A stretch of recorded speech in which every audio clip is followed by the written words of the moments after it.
الحمدللہ علی احسانہ کہ اللہ کے فضل اور توفیق سے ایک دفعہ پھر اللہ تعالی ہمیں رمضان المبارک کی برکتیں عطا فرما رہا ہے۔ اللہ تعالیٰ نے قرآن مجید میں ارشاد فرمایا ہے کہ یا ایہا الذین آمنوا کتب علیکم الصیام کما کتب علی الذین من قبلکم،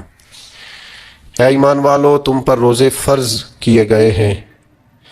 جس طرح کہ تم سے پہلے لوگوں پر فرض کیے گئے تھے، لعلکم تتقون، تاکہ تم پرہیزگار ہو جاؤ۔ روزے کی برکت سے تمہیں تقوی نصیب ہو۔ صوم کا لغوی معنی رکنے کے ہوتے ہیں، یعنی صبح سے لے کر مغرب تک کھانے پینے سے، عمل زوجیت سے رک جانے کا نام روزہ ہے۔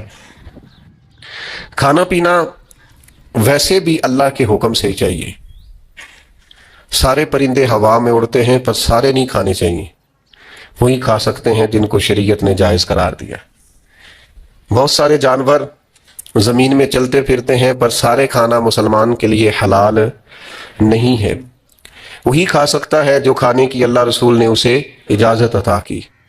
مال، پیسہ، دولت ارد گرد بکھرا ہوا ہے لیکن سارا ہمارا نہیں، ہم وہی کھا سکتے ہیں جو ہمارے رب نے ہمارے لیے جائز رکھا ہے اور جو ہمارا حق ہے۔ کھانا پینا پہلے بھی مسلمان کا اللہ کی مرضی سے ہی ہے، ہر چیز ہر شے کھا سکتا نہیں ہے۔ بس رمضان میں ایک پابندی اور لگا دی کہ جو جائز بھی ہے، جو حلال بھی ہے، جو طیب بھی ہے، بس تمہارے رب کی مرضی ہے کہ تم نے صبح سے لے کر مغرب تک وہ بھی نہیں کھانا۔ بس پہلے بھی پابند ہے اللہ کے حکم کے، اور رمضان میں ایک پابندی اور کرنی ہے اور روزہ رکھنا ہے۔ اور اس روزہ کتنی کو محبوب چیز ہے، اللہ کو کتنی کو پسند ہے۔ نسائی میں حدیث ہے، ایک صحابی نبی کریم علیہ السلام کے حضور حاضر ہوئے اور عرض کی یا رسول اللہ صلی اللہ تعالی علیہ وسلم، مجھے کوئی ایسا عمل بتائیں جو مجھے نفع دے۔ مطلق اعمال میں سے جتنے بھی اعمال موجود ہیں اللہ کی رضا کے لیے کرنے والے، ان میں سے اس نے کسی عمل کا انہوں نے سوال کیا۔ عرض گزار ہوئے یا رسول اللہ صلی اللہ تعالی علیہ وسلم، کوئی عمل بتائیں جو مجھے نفع دے۔ تو اللہ کے حبیب علیہ السلام نے فرمایا روزہ رکھ، اس کی مثل دوسرا کوئی عمل نہیں ہے۔ روزہ اتنا بڑا عمل ہے انسان کو نفع دینے والا، مسلمان کو فائدہ پہنچانے والا، کہ اس جیسا دوسرا کوئی عمل یہ حدیث میں حضور علیہ السلام نے بیان کی۔ اب روزہ اتنی بڑی سعادت ہے، اور کرنا کیا ہے؟ اللہ کے حکم سے کھانا پینا ہے۔ جس وقت اس نے کھانے سے روک دیا اس وقت رک جانا ہے، جس وقت اجازت دی ہے اس وقت کھا لینا ہے، لیکن نفع اتنا ہوگا کہ حضور فرماتے ہیں اس جیسا دوسرا عمل ہی کوئی نہیں، اتنا فائدہ مند کام ہے۔ روزے بڑی غنیمت ہیں، رمضان المبارک کا مہینہ بڑی سعادت ہے۔ آپ اندازہ فرمائیے کہ نبی پاک علیہ السلام نے حضرت سلمان فارسی رضی اللہ تعالیٰ عنہ فرماتے ہیں رمضان سے ایک دن پہلے خطبہ دیا تھا باقاعدہ، اور ہمیں حضور نے رمضان کی عظمتوں سے آگاہ کیا۔ رمضان المبارک سعادت افروز گھڑیاں ہوتی ہیں، اس کا لمحہ لمحہ برکت ہوتا ہے، اس کی ایک ایک ساتھ خدا کا انعام لے کے آتی ہے۔ رمضان المبارک کی ایک ایک گھڑی بخشش، مغفرت، اللہ کی عطا، اللہ کا کرم، اللہ تبارک و تعالیٰ کی رحمتوں سے بھرپور ہوتی، ایسے جیسے چاروں جانب خدا کی رحمت کا می برس رہا ہوتا ہے۔ بس جن کی جھولیاں پھیلی ہوئی ہوں گی اور جن کے دامن کھلے ہوئے ہوں گے وہ اپنے دامن رحمت الہی سے بھرپور کر لیں گے۔ لیکن سادی سی بات ہے بھائی، جو آدمی سویا رہے، غافل رہے، اٹھ کے اپنے کمرے کا دروازہ ہی نہ کھولے تو سورج جتنا مرضی چمک رہا ہو اسے کوئی فائدہ حاصل ہوتا نہیں، اسے کوئی روشنی نصیب ہوتی نہیں، کیونکہ وہ تو اٹھا ہی نہیں، جاگا ہی نہیں، بیدار ہی نہیں ہوا۔ صبح کی آب و ہوا بڑی ٹھنڈی ہوتی ہے، بڑی صحت افزا ہوتی، لیکن اگر کوئی لوگ غافل ہی رہے اس میں اور صبح اٹھے ہی نہ، سیر کرے ہی نہ، فجر کو نکلے ہی نہ، اس کی غفلت اس پر طاری رہے، تو جتنا مرضی صبح کا سویرا ہو، جتنی مرضی راحتیں اور رحمتیں ہوں، اسے اس سے نفع حاصل ہوتا وہ تو اسی کو ہوگا جو اٹھے گا، آنکھ کھولے گا۔ تو اچھی طرح سمجھ لیجیے گا، رمضان المبارک کی سعادتیں اتنی بڑی ہیں، برکتیں اتنی زیادہ ہیں کہ حضور علیہ الصلوۃ والسلام نے فرمایا نفل کا ثواب فرض کے برابر، فرض کا ثواب 70 گنا بڑھا کے دیا جائے گا۔ لیکن اگر کوئی غافل کا غافل ہی رہا، اس بیچارے کا موبائل رمضان میں بھی بند نہیں ہوا، لا یعنی بے مقصد بے معنی چیزیں، لغویات اور ابس چیزوں میں اس نے رمضان بھی گزار دیا تو سعادتیں تو برس رہی تھیں، سورج تو نور کا چمک رہا تھا، روشنی تو پھیل گئی، سعادت افروز گھڑیاں تو آ چکی تھیں، پر اس نے اپنی آنکھ کو ہی نہیں کھولا، غافل کا غافل رہا۔ تو اسے کچھ میسر آ سکتا، کچھ غفلت دور کرنی پڑے۔ اب دیکھیے ہمارے ہاں محفل ہوتی ہے، لوگ گلیاں سجانی شروع کرتے ہیں 1 یا 2 دن پہلے۔ کسی گھر میں شادی ہوتی ہے تو لوگ گھر کا آنگن، صحن، چھت اور سامنے والی دیوار سجانا شروع کرتے ہیں 2-3 دن پہلے، اس سے زیادہ نہیں۔ بڑی خاص بھی کوئی محفل ہو تو 1-8 دن پہلے لائٹنگ لوگ کرتے ہیں کہ پتہ چلے یہاں ذکر رسالت مآب صلی اللہ تعالی علیہ وسلم کیا جائے گا اور یہاں حضور کے تذکار کیے جائیں گے۔ 2-4 دن پہلے اگر کہیں لائٹنگ ہو جائے تو لوگ کہتے ہیں یار کوئی کمال ہی بات ہے کہ اتنے دن پہلے یہاں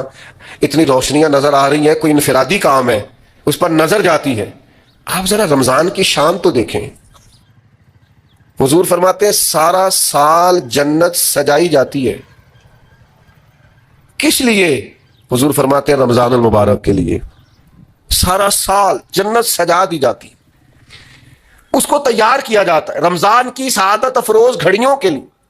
ان مقدس ایام کے لیے جو لے کر رمضان سایہ فگن ہوتا ہے، اس کے لیے پورا سال جنت کو سجایا جاتا ہے، تزئین و آرائش کی جاتی ہے، اور رمضان آتا ہے تو کریم کے کریمانہ فیصلے ہونے شروع ہو جاتے ہیں۔ کریمانہ فیصلے، ایک کریمانہ فیصلہ ہوتا ہے کہ دوزخ کے دروازے بند کر دو اور جنت کے سارے ہی دروازے کھول دو، اس کو راستہ کیا گیا ہے۔ پھر آپ کو پتہ ہے ایک انوکھی بات بھی آپ سے کرنی ہے، قانون نافذ کرنے والے اداروں کو نا مجرموں کا پتہ ہوتا ہے، ان کو پتہ ہوتا ہے کس کسی جگہ کچھ فسادی لوگ ہیں، وہ دیکھتے ہیں نا ملک میں کوئی خاص مہمان آ رہا ہے جو ملک کے لیے فائدہ مند ہے اور وطن کے لوگ اور وطن کو اس سے فائدہ ہوگا، استفادہ کریں گے لوگ اس کے آنے سے، وہ کیا کرتے ہیں ان فسادیوں کو پہلے بند کر دیتے ہیں، کہتے ہیں ایسا نہ ہو کہ یہ آ کے کوئی خرابی کرے، وہ منع کر دیتے ہیں۔ تو یاد رکھ لیں، سمجھ لیں، حضور فرماتے ہیں شیطان کو بھی قید کر دیا جاتا ہے۔ رمضان آنے والا ہے تو اللہ شیطان کو قید کر دیتا ہے، جکڑ دیتا ہے۔ فرمایا رمضان آ رہا ہے اور میرے بندوں نے اپنی بخشش کرانی ہے، انہوں نے میری عبادت کرنی ہے، انہوں نے روزے رکھنے ہیں، انہوں نے آ کر کے اللہ کے حضور معافیاں مانگنی ہے، اور رمضان کی ہر رات میں 70 ہزار یا بلا مثال و بلا تشبیہ اللہ جانے کتنے بے حساب لوگوں کی رب نے بخشش کرنی ہے۔ یہ شیطان بڑا مکار ہے، یہ کھلا ہوا دشمن ہے، کوئی خرابی نہ کر دے لہذا پہلے اسے باندھ دو، خرابی نہ کرے کسی قسم کی اسے باندھ دیا جاتا ہے۔ مہمان بھی آ گیا، خرابی کرنے والا بھی باندھ دیا، لیکن اگر فائدہ لینے والے پھر بھی فائدہ نہ لیں تو پھر ان سے کہا جائے گا کہ تمہارے پاس اب کوئی بہانہ بچا نہیں ہے، اب تمہارے پاس کوئی کسی قسم کا عذر باقی نہیں ہے۔ اب تو یہ تھا کہ تمہیں بخشش کرانا چاہیے تھی، استغفار پڑھنا چاہیے تھی، دعائیں کرنا چاہیے تھی، قرآن مجید کی تلاوت کو کثرت سے کرنا چاہیے تھا، لیکن چونکہ اب تم یہ بھی نہیں کہہ سکتے کہ مجھے شیطان نے گمراہ کر دیا، وہ تو باندھ دیا گیا ہے، اب تو فسادی کو ویسے ہی کنٹرول کر دیا گیا۔ اب بھی تم اگر سوئے رہے، اب بھی اگر تم نے غفلت کی، اب بھی چھوٹے موٹے بہانے کر کے تراویحاں چھوڑتے رہے، اب بھی ذرا سی سستیاں کر کے ادھر ادھر نکلتے رہے، اس کا مطلب یہ ہے کہ پھر تم استفادہ کر سکے، تم نے سستی کا مظاہرہ کیا، تم نے جان۔ اور اب دیکھیں جب اتنے بندوبست کیے تمہارے لیے، ثواب بھی بڑھا دیا، اجر بھی بڑھا دیا، تمہارے لیے جو فساد پیدا کرنے والا شیطان تھا وہ بھی قید، لیکن اگر تم پھر بھی عمل نہ کرو، پھر بھی مسجد نہ ہو، تو پھر حدیث پاک سن لیں اس طرز کی، شاید یہ منفرد حدیث ہے کتب احادیث اور تقریباً تمام کتب احادیث میں موجود ہے۔ حضور علیہ الصلوۃ والسلام نے نا صحابہ سے فرمایا سارے مسجد میں جمع ہو جاؤ میرے ممبر کے پاس، لوگ جمع ہو گئے، تو اللہ کے حبیب علیہ السلام نے ایک قدم ممبر کی سیڑھی پہ رکھا، فرمایا آمین، پھر دوسری سیڑھی پہ قدم رکھا تو فرمایا آمین، پھر تیسری پہ قدم رکھا تو فرمایا آمین۔ تو صحابہ کو بڑا تجسس ہوا، انہوں نے بعد میں عرض کی یا رسول اللہ صلی اللہ تعالی علیہ وسلم کرم فرمائے، بندہ نوازی کریں، ہماری رعایت کر دیں، یہ کیا معاملہ تھا؟ تو حضور فرمانے لگے میرے پاس حضرت جبریل امین حاضر ہوئے، یہ رحمت للعالمین نبی کی بات سنا رہا ہوں، حضور کریم ہے، کریم فرماتے ہیں کہ حضرت جبریل آئے اور میں نے ابھی ممبر کی پہلی سیڑھی پر قدم رکھا تھا تو انہوں نے عرض کی یا رسول اللہ صلی اللہ تعالی علیہ وسلم، ہلاک ہو جائے وہ شخص جو آپ کا نام سنے اور آپ پر درود و سلام نہ پڑھے۔ تو میں نے کہا آمین۔ پھر حضرت جبریل عرض گزار ہوئے یا رسول اللہ صلی اللہ